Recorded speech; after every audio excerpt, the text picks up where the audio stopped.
Okay, the question is, I think there are many dreamers paralyzed by doubt for one reason or another.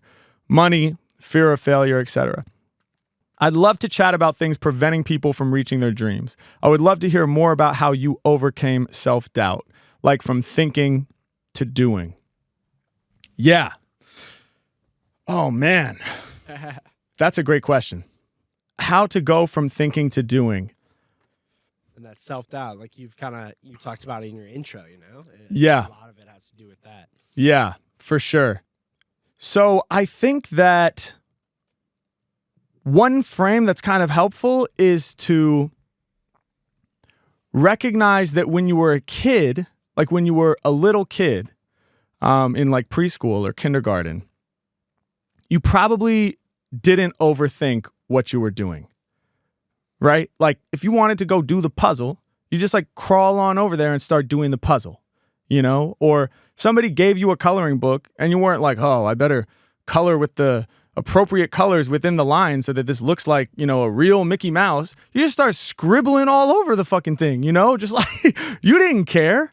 You just started doing the thing. So I think it's important to remember, and I say this to myself too, and try to remind myself that it's not like a natural, innate human thing from birth to be afraid of taking action. That's actually the natural thing, it seems, when we're young, is to take action. It's like you dream something up, like, oh, I want to color all over the page. And then you just grab a crayon and you do it. Sometimes you don't even want to do it on the page. You dream up, I want to color all over the wall. I want to color all over mom's white couch. And then mom's screaming at you. So, there's that. But, and importantly, mom screaming at you is one of the, unfortunately, first steps toward you turning into the adult that now overthinks things and now is afraid to take action, because I do think, not because of any ill will from the parent, hopefully, usually I think that's not the intention at all. Mom's just mad that you drew on the wall. But we get these messages from adults, from parents, from teachers, from coaches, whatever adults are in our lives, where at some point we think of something to do, we take action, and then an adult says that's wrong. That wasn't the right way to do it. You should take lessons and take it seriously so that you can learn the right way to do it.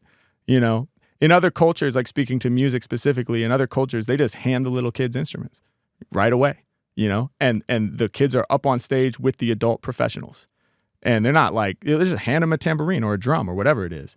And that's just like, here you go. You're on stage with the professionals, and the kid is just, they don't have technique, but they're just going. And they're encouraged to go. And the professional musicians who know better know how to recontextualize what the kid is doing to make it work, right? Rather than the other way around. Rather than saying, oh, this little kid doesn't know how to play. Get them off the stage so the pros can do it and maybe sign them up for lessons so they can learn how to do it right.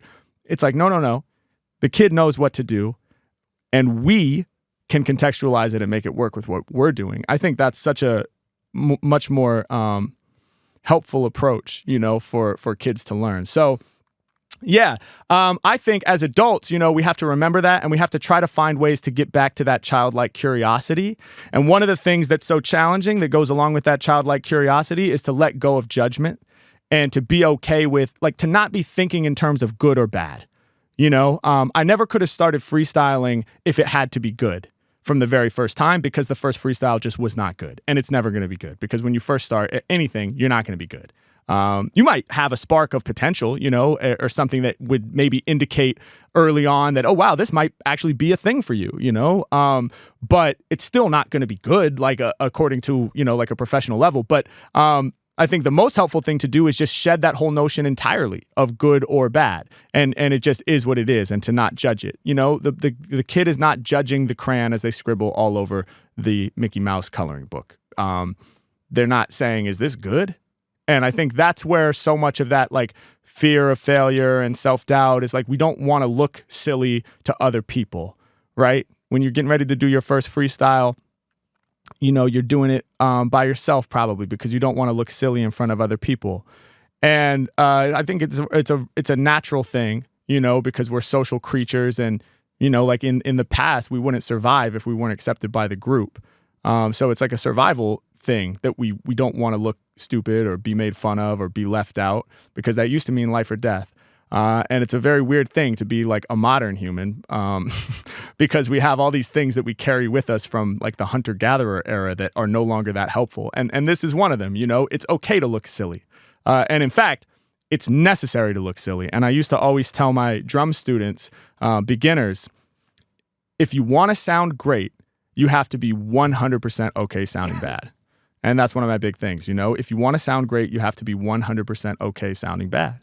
Or better yet, just don't even think in terms of good and bad, at least not for the first couple years. Just do it. So I think that's the big thing, for me, is getting back to that childlike state of play, and consider it play, consider it fun. If you can get into a frame of mind where you're not doing it to like be the next Kobe Bryant, or to be the next, George Lucas, or whoever it is you put on that pedestal and whatever it is that you're passionate about, if you can at least imagine that you're just doing it for fun, just to play around, like almost like a hobby, just treat it like a hobby. That would be my advice.